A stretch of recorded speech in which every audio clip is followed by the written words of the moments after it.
What's going on, family? I am Lenore from Lenore Coaching. Listen, did you know that the most common reason why people get stuck in their careers has nothing to do with their education, their skill set, or their raw talents? Be sure to check out this video to find out why. Purpose-driven living, that's the motto. Purpose-driven living, boy, that's the motto. If God orders my steps, then I'ma follow. We just do with the gifts that we borrow.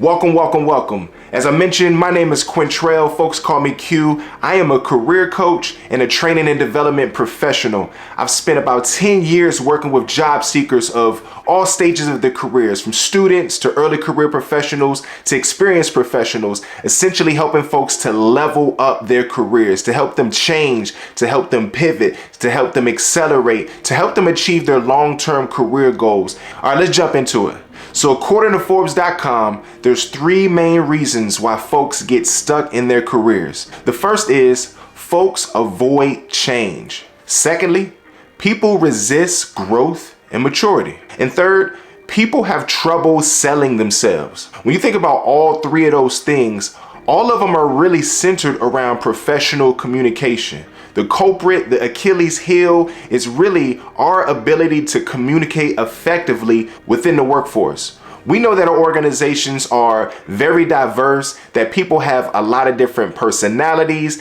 they come from different backgrounds, different value systems, different beliefs. Our organizations are diverse. So in and of itself, that presents a challenge with our communication. It's hard to really establish a rapport. It's hard to iron out conflict. It's hard to really solve a problem when you have folks that have different backgrounds. And at the crux of our professional growth, being able to communicate effectively is at the heart of it. As a Virginia Ready Scholar, you are walking away with in-demand skills. You're setting yourself apart in the workforce with the skills and experience that you have gained throughout your experience working with VA Ready. But it's important for you to understand that apart from your skill set and your technical expertise, you all also have to be strong at professional communication. Not only do you have to implement the product or the service that you're skilled at doing, but you also have to work with people from diverse backgrounds. You also have to learn how to communicate effectively in order to be successful in the workforce. Okay, I see that look in your eyes. It looks like you don't completely believe me, so let me go to the numbers here. According to ApolloTechnical.com, 86% of employers and executives rank that workplace failures result from a lack of collaboration and professional communication. Also, professionals in the workforce rank that 93% of our communication is nonverbal. And then lastly, those same employees and executives have ranked a 25% increase in performance when communication processes have been enhanced. So what does all that mean? The numbers, the data is essentially saying that our professional communication is really important for us to be successful in our jobs, in our careers, but also have healthy organizations and healthy workplace cultures. We have to be champions of how we communicate to another. And there's a variety of different dynamics and components that goes into our professional communication. But if we can master how we communicate, our organizations and our careers are going to be that much more successful. Okay, so let's go ahead and break this down. When we think about effective communication and overall professional communication, there's 7 key components that we really want to emphasize. The first is empathy.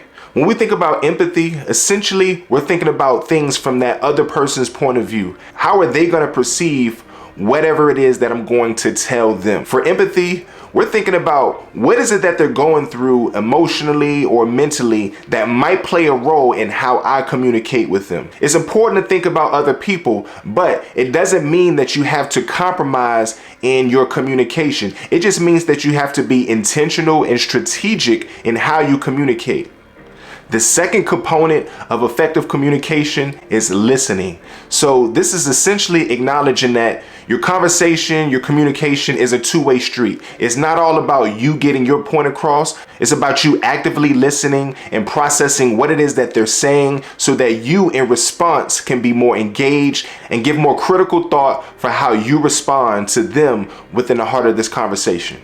The third component of effective communication is clarity. Clarity requires requires for you to process what is it that you want to say and how can you deliver it concisely and appropriately. For clarity, you're trying to think about what is the easiest way that I can convey what is it that I'm trying to say to this person. Clarity is going to ensure that you get your point across and that you're understood in the heart of this conversation. The fourth component of effective communication is nonverbal communication. So it's not always about what you say, but it's about how you say it. It's important to understand that people are really assessing and absorbing your body language. So in the heart of conflict, in the heart of a conversation, just be mindful of any mannerisms and gestures that you are possibly giving off in the heart of that conversation. Nonverbal communication is communication. And the fifth component of effective communication is to be personable.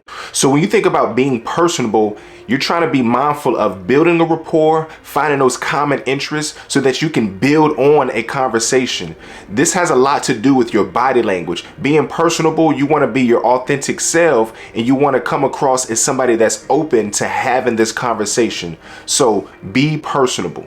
And the sixth component of effective communication is to be respectful. So this is a big theme to unpack and it can go so many different ways. So from one vein of thought, you want to think about your organization's culture, how you interact with customers versus a manager versus an executive leader. It might have different nuances for respect. So just be mindful of your organization culture.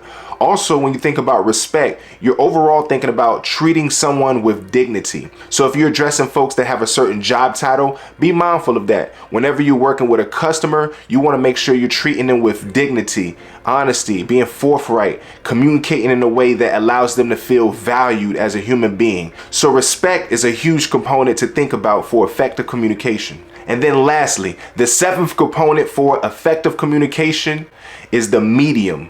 Whenever you communicate, you got to be mindful of, should you convey this thought in person with somebody one-on-one? Should you convey this thought in written format? Or should you convey a thought over the phone or virtually? There's so many things to think about. The medium is going to play a huge role for how other people perceive your message. And also you need to think about, is the message that you're sending time sensitive? Is this something that you need to get across fairly quickly where a certain channel is going to be more appropriate than the other? Or is this message going to be something that is heavy, that you really need to sit down to exchange multiple ideas and really get a feel, perceive how somebody is going to accept that message and give you feedback in a one-on-one setting? So the medium is going to play a huge part in effective communication.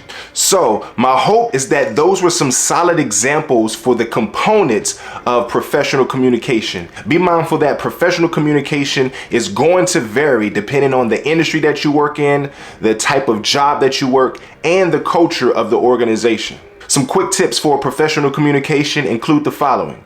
Be open to feedback and coaching. None of us are too far along in our careers or too experienced or too young for that matter to get feedback. This could be from your professional supervisors, it can be from mentors, it can be from folks that you trust in your organizations, but be sure to be open to that feedback. It's going to help you to further develop your communication skills. Second tip is to be sure to get mentorship.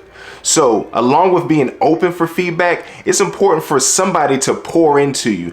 None of us are too experienced or too far along in our careers to have somebody to pour into us. Also, be sure to use folks that are experienced in our organizations as models for us. There might be somebody that you admire from afar, and they could be a great model for how we can present ourselves professionally in the workforce. And the last tip is this: understand that professional communication relates to your long-term career success.